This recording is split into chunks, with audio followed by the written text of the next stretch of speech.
Good morning, Jason. Good morning, sir. How you doing? I'm all right, thanks. And you? I'm very good. I'm feeling great today, actually. That's fantastic. Now, Jason, you are a movie actor, right? Yeah, I like referring to myself more as an artist. Okay. But yes, I do act. Okay. When you say artist, it means that you practice other forms of art, right? Major forms of art. Initially, I'm really a poet. I do a lot of writing. Right. So the movie thing really started this year, and so far it's been going really great. Okay. We'll come back to that. Let's just talk about your life as a poet. For how long have you been writing poems? I've been writing poems since I was probably 4 years old, and it's just kind of blown up ever since I moved to the U.S. Some years back. So right. it's been a great transition, I would say. And what inspired you into writing poems? Well, first of all, growing up in Africa, there were a lot of things. First of all, that I got into doing poems. First, it was just taking my surroundings and what I saw and relating it in words and actually changing that. Then when I moved here, I became part of the great group and the great team called Legacy. And ever since then, they've been constantly pushing me to grow as far as my writing and as far as my poetry is concerned, and just being able to do this, especially the spoken word side of it, which is poetry for stage, which brings in a certain level of performance to it, which I guess kind of helped out with my acting there. That is so fantastic. So, have you had some public performances so far with your poems? Yes. Last year alone, I got to perform at 3 different universities. I got to perform at Trinity University, Towson University, and Loyola University. And just about a month ago, I performed at the Miss Africa USA pageant that was that took place here in D.C. Right. Back in Africa, imagine that you were inspired by your surrounding environment. Now that you've moved to the U.S., would you say that your poetry has changed from how you used to see it in Africa?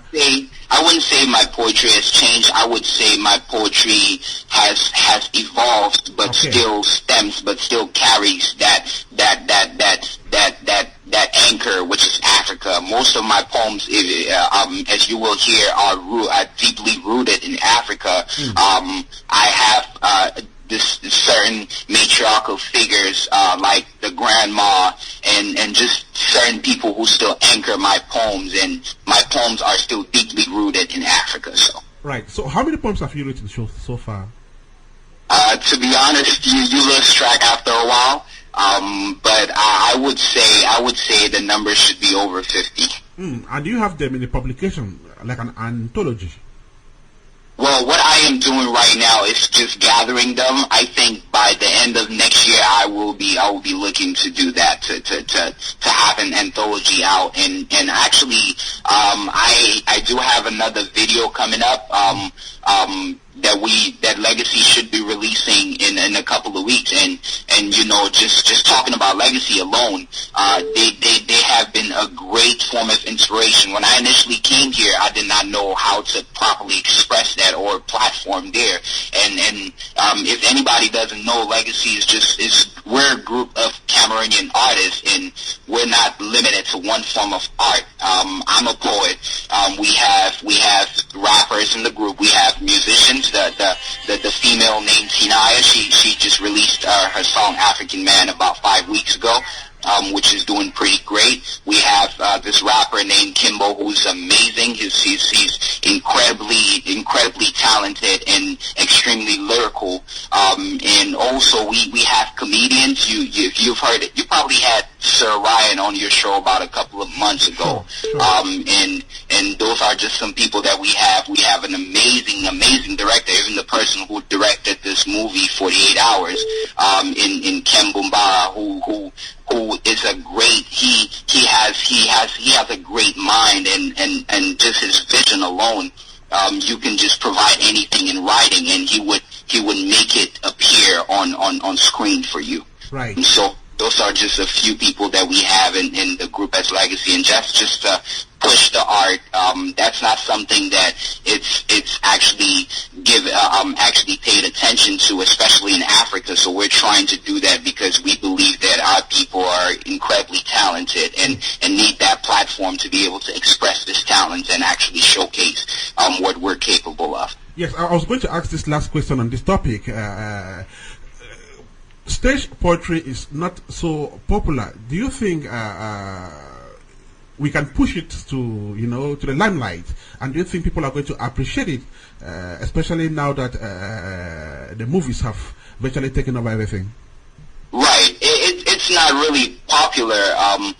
What I believe that we are able to do is with stage poetry, just like with a movie or just like with a theater show, it gives you as an artist the opportunity to connect directly with your audience. That means the audience is able to not only hear your words, but to able to feel it with your actions and your movements and just with every emotion that you're pouring into it as far as stage poetry and as far as spoken word is concerned. So it gives a different platform, something that is not just robotic where people just sit down and read poetry, but it actually gives life to the words.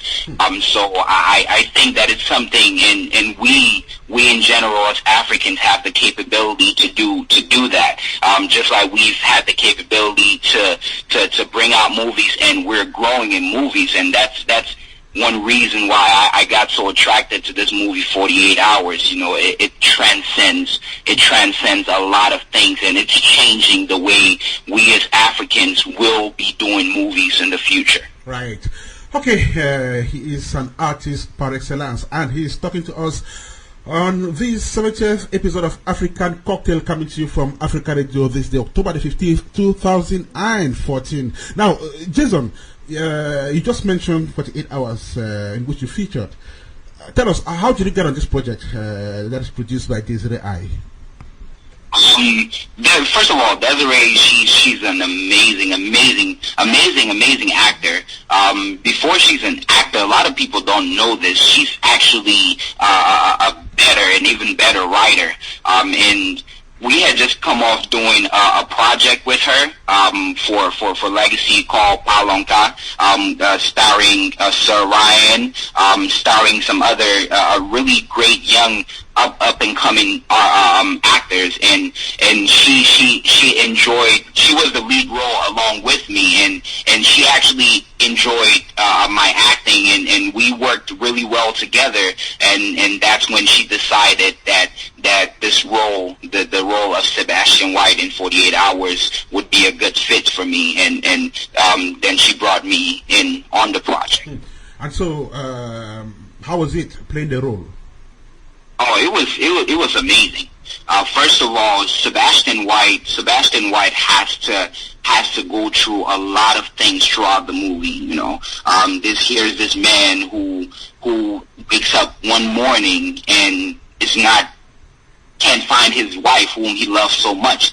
So in 48 Hours, he has to pretty much save his wife before something happens to her. Now, just that role alone, it's totally different from the previous role which I had just played, and it's incredibly amazing because it makes you vulnerable, and it forces you to be at a stage where the audience can actually relate to you, whether it be somebody who has had somebody gone missing or somebody who's just missing somebody.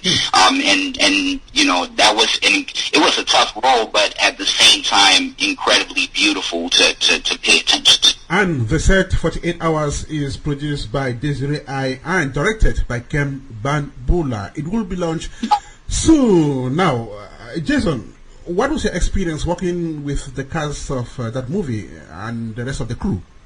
Well, it was really amazing because I learned a lot. I learned so much from the cast that that especially as a young actor, as a new actor, I learned so much from the cast. We had people who had been in the game for a while, in Bess Davis and Winstina Taylor. We had Claudia Oben, who, you know, literally was giving me tips on how to do certain things, how to move along, how to act certain roles, how to and they were pushing me constantly. We had Paula Obaseki. She's another great actress. We had Joy Dominion. We had a plethora of people that were just amazing. And again, having Desiree Haney just putting on one of her best performances and just being able to, when you stand next to that, you have no choice but to bring your A game and to be your best. So with that, and with John, well, the director, with Ken Bubara, with him just being able to push you at every moment, telling you how to bring out a certain emotion, you know, just having that supporting cast there just made it a great project, even though we were shooting for long hours. Okay, we've had Desiree I in this show briefly, but then next week we shall be receiving her for a full-length interview, and she will be accompanied by the director of 48 Hours, Ken Bubara. Okay, we're still with Jason Nkwain, young actor, and of course a poet. He's an artist par excellence. Now, Jason, tell me, in which other movies have you featured so far? The only other movie which Legacy is still currently working on it is called Palonka. Is the comedic. It's a comedy, and right. And we are planning on releasing it sometime early next year. And we are holding back on it till it's actually at its best, because that's what we're focusing on as far as African movies and as far as African artists concerned. We're making sure that it should be at its best before it comes out. So in total, I've really acted 2 movies. So I'm really an amateur and really new to the game. Now, Jason, correct me if I'm wrong. My imagination is that an artist who goes on stage and performs a poem should be very good on a movie set. Yes, because just like with a movie, just like with my poetry, I take the words and I perform it. To be able to, you have to play whatever role that poem is telling you to play. And just like with a movie, it forces you to take on to take on a character, to take on a role. And you know, that definitely helped out with my transition into acting movies. It was a little bit harder because with a movie it's a little bit more tedious and it requires a lot more attention, but definitely a seamless transition. You are a Cameroonian and you are coming into an industry that is yet to stand erect. How do you feel about that, and what is your assessment of the Cameroonian film industry as we speak? I feel as the Cameroonian film industry, we actually have really great actors. What we lack is just the detail and the focus and the time to really take this great art, which we've been so blessed with, and actually work it up and produce things that are worth people's attention and are worth people's investment. So just as the Cameroonian film industry is growing, I believe we're having younger artists right now who are saying that, okay, this is our platform and this is our future, and we wish to make a statement. And that's why this movie 48 Hours was so great. Just reading the script alone, it's unlike any other Cameroonian film or any other African film you have seen, because it constantly causes you to be invested in the movie. It constantly